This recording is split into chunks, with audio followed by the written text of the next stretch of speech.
नमस्कार विद्यार्थी मित्रांनो, स्वागत आहे तुमचं SP अकॅडमी जी के आपल्या यूट्यूब चॅनलवर। तर पहा, आजच्या व्हिडिओमध्ये आपण बीड पोलीस पाटील भरतीसाठी बीड या जिल्ह्यावर महत्त्वपूर्ण असे प्रश्न पाहणार आहोत। तरी तुम्ही चॅनलवर जर नवीन असाल तर चॅनलला सबस्क्राईब करायचं आहे, जेणेकरून तुम्हाला असेच महत्त्वपूर्ण व्हिडिओ नक्कीच बघावयास मिळतील। चला तर मग व्हिडिओला सुरुवात करूया। पहा, प्रश्न क्रमांक पहिला, बीड या जिल्ह्याची स्थापना खालीलपैकी कधी झाली? तर पहा, ऑप्शन क्रमांक 1 मे 1960 रोजी। पहा, बीड या जिल्ह्याची स्थापना ही 1 मे 1960 रोजी झाली।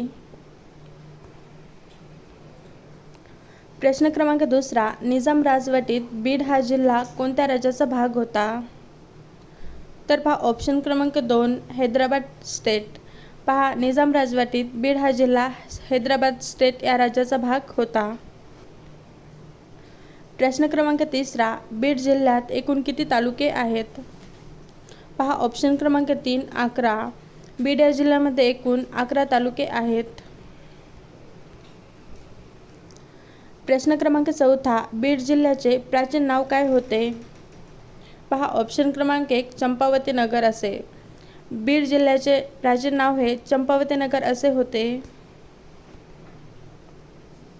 प्रश्न क्रमांक 5, बीड जिल्ह्यातून जाणारा प्रमुख राष्ट्रीय मार्ग कोणता आहे? तर पहा, ऑप्शन क्रमांक 3 NH52। बीड जिल्ह्यातून जाणारा प्रमुख राष्ट्रीय महामार्ग हा NH52 हा आहे। प्रश्न क्रमांक 6, स्वातंत्र्यपूर्व काळात बीडमध्ये झालेल्या उठावाचे नेतृत्व हे कोणी केले होते? पहा, ऑप्शन क्रमांक 2 सदाशिव नीलकंठ जोशी यांनी। स्वातंत्र्यपूर्व काळात झालेल्या बीडमध्ये उठावाचे नेतृत्व हे सदाशिव नीलकंठ जोशी यांनी केले होते। प्रश्न क्रमांक 7, बीड जिल्ह्याचे विद्यमान पालकमंत्री कोण आहेत? पहा, ऑप्शन क्रमांक 1 सुनेत्रा पवार। बीड या जिल्ह्याचे विद्यमान पालकमंत्री हे सुनेत्रा पवार ह्या आहेत। प्रश्न क्रमांक 8, बीड जिल्ह्याचे एकूण क्षेत्रफळ महाराष्ट्राच्या क्षेत्रफळाच्या सुमारे किती टक्के आहे? पहा, ऑप्शन क्रमांक 2 3.45% इतके। तर पहा, बीड जिल्ह्याचे एकूण क्षेत्रफळ हे महाराष्ट्राच्या क्षेत्रफळाच्या सुमारे 3.45% इतके आहे। प्रश्न क्रमांक 9, बीड जिल्ह्यात एकूण किती विधानसभा मतदारसंघ आहेत? पहा, ऑप्शन क्रमांक 3 6। बीड या जिल्ह्यामध्ये 6 विधानसभा मतदारसंघ आहेत। प्रश्न क्रमांक 10, कोणाच्या कारकिर्दीत पुरातन चंपावती नगरीस बीड हे नाव पडले? तर पहा, या प्रश्नाचं उत्तर आहे ऑप्शन क्रमांक 3 महमंद तुघलक। तर पहा, महमंद तुघलक यांच्या कारकिर्दीमध्ये चंपावती या नगराचे नाव बीड असे पडले। प्रश्न क्रमांक 11, 2011च्या जनगणनेनुसार बीड या जिल्ह्याची एकूण लोकसंख्या किती आहे? तर पहा, ऑप्शन क्रमांक 1 25,85,049 इतकी।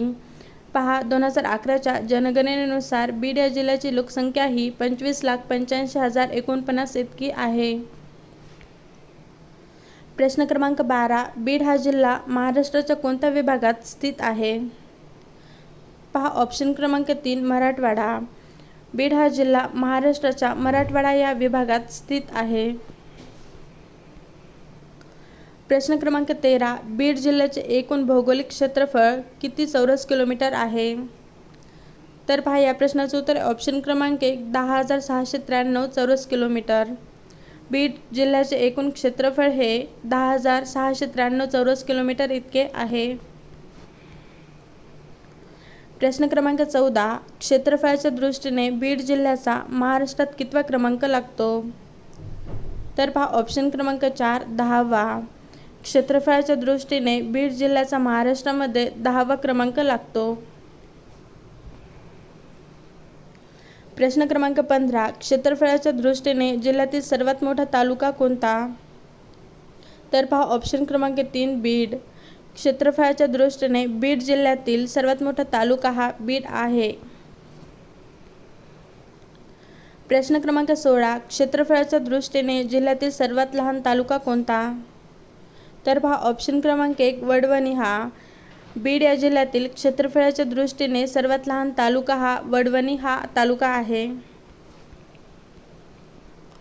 प्रश्न क्रमांक 17. 2011च्या जनगणनेनुसार बीड जिल्ह्यातील सर्वात जास्त लोकसंख्या असलेला तालुका कोणता आहे? तर पहा ऑप्शन क्रमांक 3 बीड. पहा 2011च्या जनगणनेनुसार बीड जिल्ह्यातील सर्वात जास्त लोकसंख्या असलेला तालुका हा बीड हा आहे. प्रश्न क्रमांक 18. बीड जिल्ह्याच्या मध्यभागातून पश्चिम सरहद्दीपासून पूर्व सरहद्दीपर्यंत कोणती प्रमुख डोंगर रांग पसरलेली आहे? तर पहा ऑप्शन क्रमांक 2 बालाघाट रांग.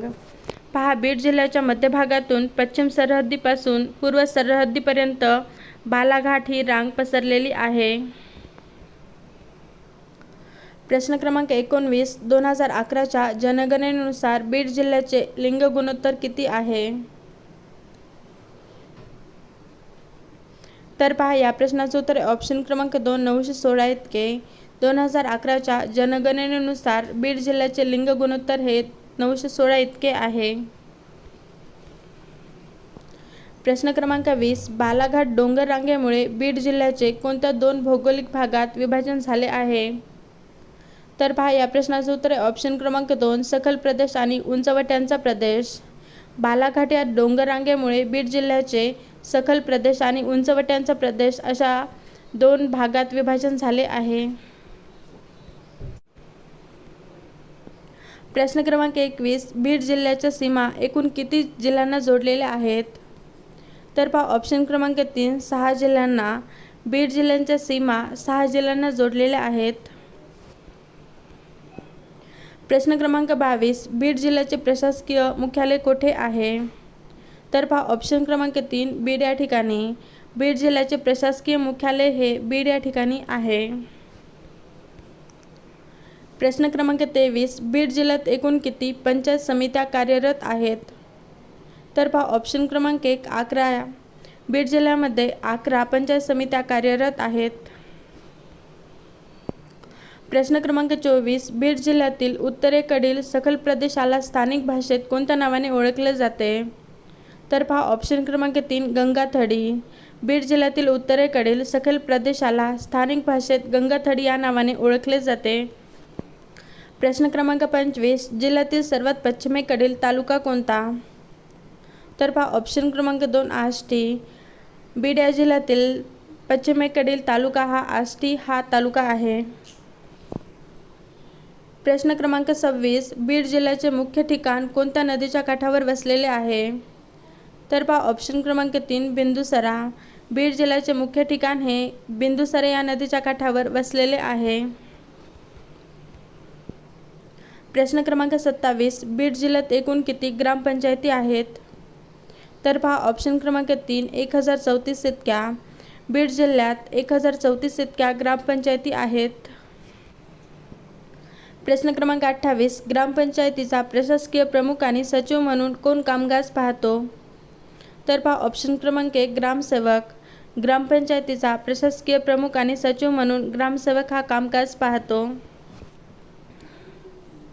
प्रश्न क्रमांक 29. बीड जिल्ह्यातील दक्षिणेकडील उंचवट्यांच्या प्रदेशाला स्थानिक लोक कोणत्या नावाने ओळखतात? तर पहा ऑप्शन क्रमांक 2 घाट किंवा बालाघाट. बीड जिल्ह्यातील दक्षिणेकडील उंचवट्यांच्या प्रदेशाला तेथे राहणारे लोक हे घाट किंवा बालाघाट या नावाने ओळखतात. प्रश्न क्रमांक 30. बीड जिल्ह्यातील सर्वात पूर्वेकडील तालुका हा कोणता? तर पहा ऑप्शन क्रमांक 4 परळी. बीड जिल्ह्यातील सर्वात पूर्वेकडील तालुका हा परळी हा आहे. प्रश्न क्रमांक 31. बीड जिल्ह्यातील नायगाव अभयारण्य कोणत्या पक्ष्यासाठी प्रसिद्ध आहे? तर पहा ऑप्शन क्रमांक 4 मोर. बीड जिल्ह्यातील नायगाव अभयारण्य हे मोर या पक्ष्यासाठी प्रसिद्ध आहे. प्रश्न क्रमांक 32. बालाघाट डोंगर रांगेचा विस्तार बीड जिल्ह्यात कसा आहे? तर पहा ऑप्शन क्रमांक 3 पश्चिम सरहद्दीपासून पूर्व सरहद्दीपर्यंत. बालाघाट या डोंगर रांगेचा विस्तार हा पश्चिम सरहद्दीपासून पूर्व सरहद्दीपर्यंत असा आहे.